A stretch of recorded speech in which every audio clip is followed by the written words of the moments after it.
Kushtia civil surgeon কার্যালয়ে ১১৫টি শূন্য পদে নিয়োগ পরীক্ষা হয় গেল বছরের অক্টোবরে। সে সময় অভিযোগ ওঠে প্রশ্নপাস সহ নানা অনিয়মের, যা নিয়ে আন্দোলনে নামে চাকরি প্রত্যাশীরা। এ ঘটনায় ফল স্থগিত করে মূল ঘটনা তদন্তে কমিটি গঠন করে স্বাস্থ্য মন্ত্রণালয়। মাঠে নামে দুদক। এরপর পেরিয়ে গেছে ৮ মাস, তদন্ত দেখেনি আলোর মুখ। সে সময় এ নিয়োগ পরীক্ষায় প্রশ্নফাঁস ও জালিয়াতির সঙ্গে স্বাস্থ্য সহকারী হাসান ইমাম সহ বিভিন্ন সরকারি দপ্তরের বেশ কয়েকজনের নাম উঠে আসে দেশ টিভির অনুসন্ধানে। অথচ কোনো এক অদৃশ্য ক্ষমতা বলে এখনো তারা ধরাছোঁয়ার বাইরে। দুদক বলছে নিয়োগে অনিয়ম ও দুর্নীতির বিষয়টি নিয়ে তদন্ত চলছে।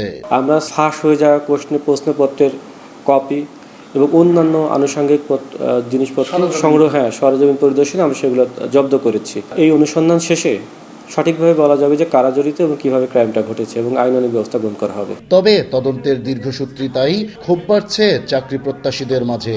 নতুন করে পরীক্ষা নেয়ার দাবি তাদের। পরীক্ষায় যে দুর্নীতিটা হয়েছে এটা একটা প্রমাণিত দুর্নীতি। তো তারপরেও ৮ মাস হয়ে যাওয়ার পরেও আমরা দেখতে পাচ্ছি যে এই ব্যাপারে কোনো রকম কোনো পদক্ষেপ গ্রহণ করা হয়নি।